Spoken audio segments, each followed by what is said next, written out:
नई गली news India channel को सब्सक्राइब करें और बेल आइकन दबाना ना भूलें। अस्सलाम वालेकुम दोस्तों, मैं इब्राहिम शेख। दोस्तों, मुंब्रा की समाजवादी पार्टी के हेड ऑफिस में यहाँ पर कई सालों स्कॉलरशिप बच्चों की भरी जाती है और तकरीबन यहाँ पे 4 से 4,500 बच्चों का स्कॉलरशिप भरा जाता है। अब यहाँ हम जानने के लिए आए हैं कि ये स्कॉलरशिप जो भरी जाती है कितने बच्चों को मिलती है, उसमें से कई बच्चों को स्कॉलरशिप नहीं मिलती है, तो नहीं मिलने का कारण क्या है। तो हमारे साथ है नसीर सर, जो कि इनको हम काफ़ी टाइम से देख समाजवादी पार्टी से जुड़े हुए हैं और लगातार इस पर ये काम करते हैं।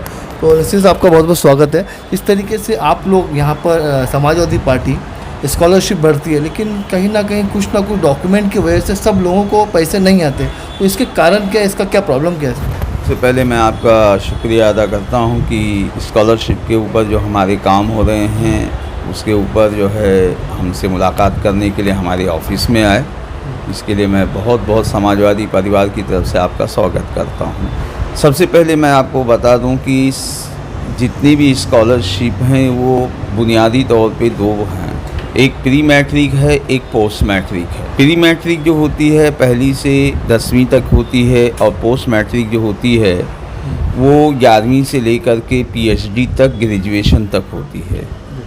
जो प्री मैट्रिक होता है उसमें पेरेंट्स की जो इनकम होती है वो 1 लाख रुपए से कम होना चाहिए। कितनी होना चाहिए? 1 लाख से कम होना चाहिए। इसको जो है हम डिस्क्राइब इसलिए नहीं कर सकते हैं कि कोई बच्चा गांव खेड़े का है तो वो 20,000 भी लिख सकता है, कोई गरीब है उसको 40 भी लिख सकता है, कोई है तो 80 भी लिख सकता है। लेकिन अगर हमारे पास जो बच्चे आते हैं उनके पेरेंट्स की हालत ऐसी है कि वो 30 से 40 बहुत ज़्यादा उनकी इनकम होती है। जी हाँ, साल की। बेवाएँ हैं, पहाड़ के ऊपर रहने वाले लोग हैं, रोज़ाना मजदूरी करने वाले लोग हैं, जिन्हें हफ्ते में 4 दिन काम मिलता है, 3 दिन घर बैठते हैं। और लॉकडाउन ने तो बाकी जो है जो 40,000 50,000 बहुत ज़्यादा हो जाती है। वहीं पे जो है 11वीं से लेकर के जो है आगे तक वहाँ पर 2 लाख तक जो है इनकम सबूत जो है गवर्नमेंट मानती है। यहाँ पे कभी कभी क्या होता है कि किसी पेरेंट्स का बच्चा जो है 8वीं में भी है, 12वीं में भी है, अब वो कॉलेज वालों के हिसाब से उन्होंने 1.5 लाख का या 1 लाख का बना लिया और वही अपने 8वीं वाले बच्चे के लिए इस्तेमाल कर रहे हैं, उस पर नहीं होता, उसकी वजह से वो रिजेक्ट हो जाता है। एक टेक्निकल चीज़ आती है। 8वीं के बच्चे के लिए 1 लाख के अंदर चाहिए और 11वीं के बच्चे के लिए 1.5 लाख, मतलब उसका खर्चा बढ़ता है इसलिए ज़्यादा। दूसरी बात ये है कि अगर आप यहाँ पर सर्वे करें, ख़ास तौर पे जो पहाड़ के इलाके हैं, मुंब्रा स्टेशन से ले कर के जो है आप पूरा अलमास कॉलोनी तक जो झोपड़पट्टी है, यहाँ के लोगों की जो आमदनी है वो किसी गांव खेड़े के या किसी जो है इंटीरियर पार्ट ऑफ महाराष्ट्र के लोगों से कम है। लेकिन हमारे यहाँ के जो नगर सेवक हैं, नेता हैं, और सबसे बड़ी बात यह है कि रेवेन्यू डिपार्टमेंट के जो लोग हैं, तहसीलदार हैं, वो मानने को तैयार ही नहीं है कि मुंब्रा के लोग 40,000 सालाना सैलरी हो सकती है। और उसकी वजह से वो बेचारे लेकर आते हैं, उनका रिजेक्ट हो जाता है और यही बच्चे ड्रॉप आउट भी होते हैं। सबसे बड़ी बात यह है कि यही बच्चे ड्रॉप आउट होते हैं कि जो पहाड़ों के ऊपर या म्यूनिसिपल स्कूलों में पढ़ते हैं और रहते हैं। आपका कहना ये है कि मुंब्रा शहर जो एक शहर को लग के है, इस वजह से ये लोग मानते हैं कि यहाँ पर लोग पैसे वाले रहते हैं, लेकिन ऐसा कुछ नहीं है। यहाँ पर जी गरीब तबका बहुत यहाँ पे रहता है। हाँ, ये वो मानने को तैयार नहीं है कि गरीब तबका जो है यहाँ पे रहता है।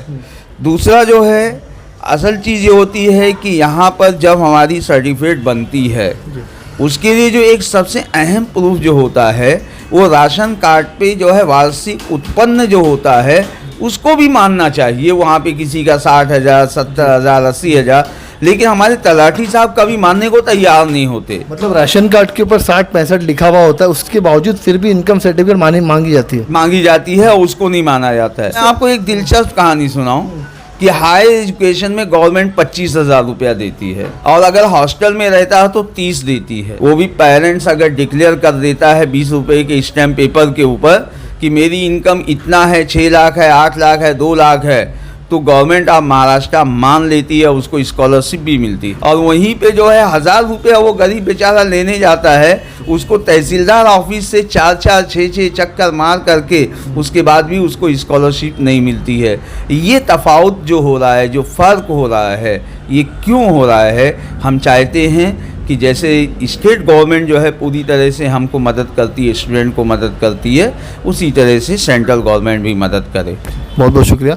अभी हमारे साथ ये फैसल भाई भी है। फैसल भाई, एक चीज़ पूछूंगा आपसे कि ये जो साल अभी आप लोगों ने भरा है, कितने लोगों का फॉर्म भरा है अभी तक? लगभग हमने 4 से 4,500 लोगों का फॉर्म भरा हुआ है और हज़रत बेगम महल का मिला के कुछ लगभग 5,000 के आसपास जा सकता है। उसमें कितने लोगों का चांसेस है आने का? 80 से 70% के आसपास लोगों का आने का चांसेस है। बाकी लोगों का कुछ स्कूल से वेरीफाई ना होना, कुछ डॉक्यूमेंटेशन में कमी होना, जिसकी वजह से वो रिजेक्ट हो जाता है। मतलब आज आपका एक अखबार में फ़ोटो भी आया, वो क्या था उसका मतलब आप? हाँ, वो ऐसा था कि कुछ पेरेंट्स के अकाउंट में, या जो बच्चे का अकाउंट नहीं था वो पेरेंट्स के अकाउंट में पैसा ऑनलाइन शो हो रहा था लगभग महीने से पहले, लेकिन वो बैंक के अंदर शो नहीं हो रहा है। मतलब सरकार ने तो दे दी उठा के, बैंक में UTR नंबर आ गया, ट्रांजेक्शन ID आ गया, सब कुछ आ गया, लेकिन जब पेरेंट्स बैंक में जा रहे थे तो उनको पैसा नहीं मिल रहा क्यों था। नहीं आ रहा, मतलब क्या प्रॉब्लम? वो फिर मैंने उनको मेल किया, बहुत सारी चीज़ें की, फिर कांटेक्ट भी किया, मैंने कॉल भी किया, तो उन्होंने मेरे को एक रीज़न दिया कि टेक्निकली कुछ रीज़न की वजह से ये पैसा अमाउंट ट्रांसफ़र नहीं हो चुका है, लेकिन 31 मार्च के बाद उनका अमाउंट पूरा यहाँ पे डिस्बर्स कर दिया जाएगा, तो जिससे स्टूडेंट्स को और पेरेंट्स को बहुत बड़ी राहत मिल सकती है। तो समाजवादी पार्टी अब एजुकेशन के लिए, तो चलो स्कॉलरशिप हो रही, एजुकेशन के लिए कुछ ऐसा कर रही है मुमरा के अंदर? हाँ, मुमरा के अंदर लगभग हमने और ड्रॉप आउट बहुत हो रहे हैं बच्चे। हाँ, लगभग 6 से 7 सालों से हम थे, समाजवादी पार्टी की टीम थी, कुछ बच्चे आए, लेकिन वो टाइम पे स्कॉलरशिप का इतना वो नहीं था ऑनलाइन, तो हमने छोटा से किसी अखबार में दिखावे के लिए नहीं, लोगों से जमा किया पैसा, हमने उनको बाकायदा दिया। उस टाइम पे 55 हो गए।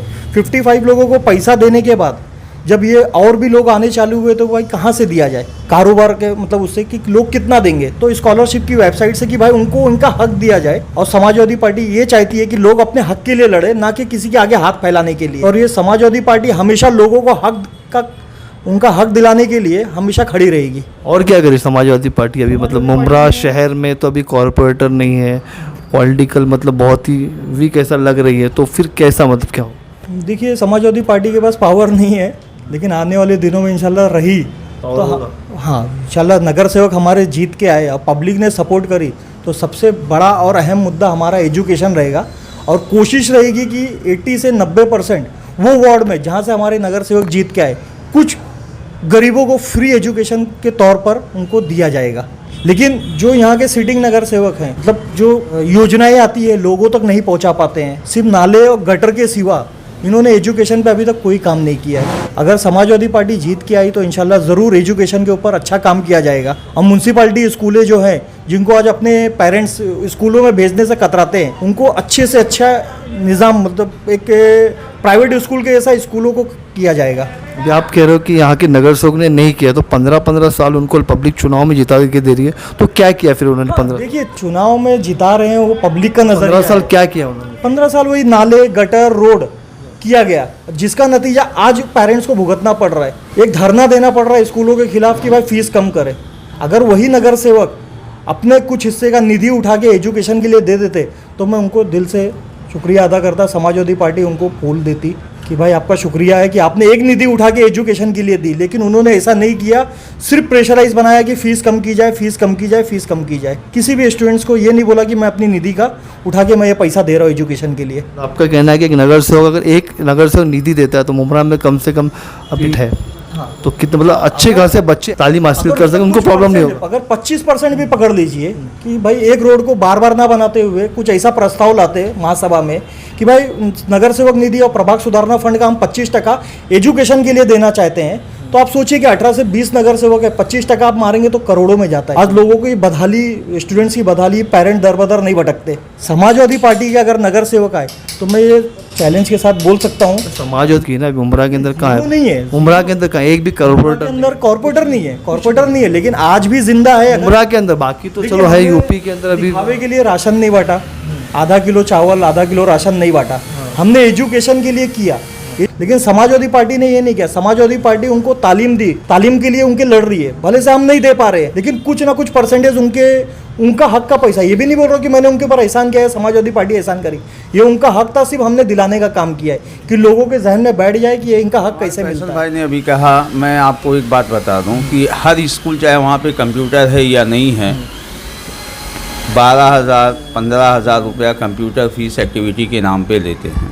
आप अपना टैक्स पावती देख लीजिए कि उसमें एक जो है कुछ पार्ट जो है आपको एजुकेशन के नाम पे म्युनिसिपल कॉरपोरेशन इस्तेमाल करती है। अगर हमारे एमएलए साहब, हमारे एमपी साहब, हमारे कॉरपोरेटर साहबान अपनी इस पार्ट का हिस्सा कंप्यूटर्स हर स्कूलों को दिए होते और उनके ऊपर ये शर्त लगा करके कि हमारी जानिब से कंप्यूटर की एजुकेशन फ्री है, आप इसका चार्ज नहीं लेते, आप खुद तसव्वुर कीजिए कि कितना फीस में कमी हो जाती और पेरेंट्स को कितना राहत मिलती। और ये जो है एजुकेशन डिपार्टमेंट ये निधि में एक पार्ट है, कर सकते हैं लेकिन नहीं किया गया। तो हमारी मांग यही है कि ये नहीं हम कह रहे हैं कि ट्यूशन फीस जो है बच्चे की दी जाए या जो है बच्चे की कॉपी किताब खरीद के दी जाए, लेकिन जो इस तरह की बुनियादी चीज़ें बच्चों को चाहिए वो क्यों नहीं दी जा रही।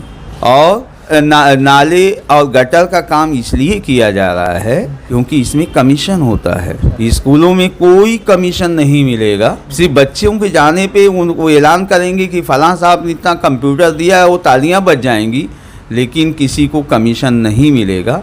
इसीलिए एजुकेशन के ऊपर आप किसी भी स्कूल में सर्वे कर लीजिए कि कितने स्कूलों को एजुकेशन डिपार्टमेंट और कलेक्टर के थ्रू से कितने कंप्यूटर मिले हैं। बस हमारी यही जो है आपसे सवाल है। ठीक, बहुत बहुत शुक्रिया। तो ये हमारी खास बातचीत है समाजवादी पार्टी के लोगों से स्कॉलरशिप पे। मैं इब्राहिम शेख, गली न्यूज़ मुमरा।